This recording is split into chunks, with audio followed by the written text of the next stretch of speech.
All right, I'm going to try to stitch this in at the end. So my phone overheated as I was getting back in my car. I don't know if I mentioned this, but it's 100 degrees where I live. So that's pretty much it. I went to the scene where all this stuff happened just to kind of say, hey, it's been a year and quite a bit better now. It's a process.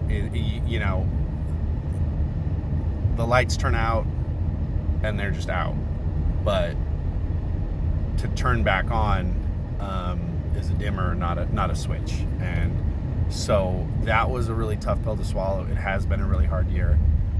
The fatigue, the fact that I might look normal on the outside, but I definitely don't feel normal. I still don't. Just the sense of urgency in wanting to recover and wanting to be productive and wanting to be fully functional, and knowing that when you first have a stroke, the clock starts and you have like a year to really kind of fix yourself. And if you don't, then that's it. So the plasticity in your brain after you have a stroke is higher than any other point in your life except for when you're like freshly born. So that starts going away day one, and you pretty much have a year to do whatever you're going to do to recover. So I think that's why the people who hit it the hardest end up the most successful, not necessarily because of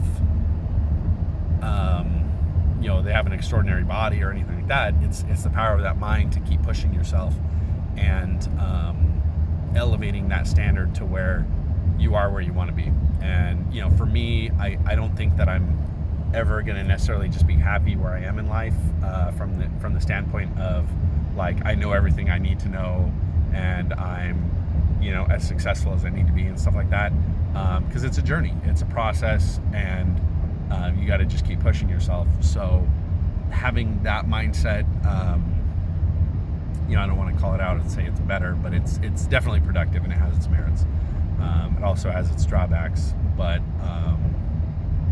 I'd say in this respect it paid off quite a bit. So I hope that kind of helped, and really this video is probably more self-serving than it should be, because I don't really know what to talk about. And it's been a year, very traumatic experience for myself, for my family, my wife having to go through it, my kids having to go through it, and having to have tough conversations with my kids, such as oh dad, I'm so happy you didn't die, right?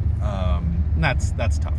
But anyway, feel free to roast me in the comments and make fun of all my ums and my ands. I love it.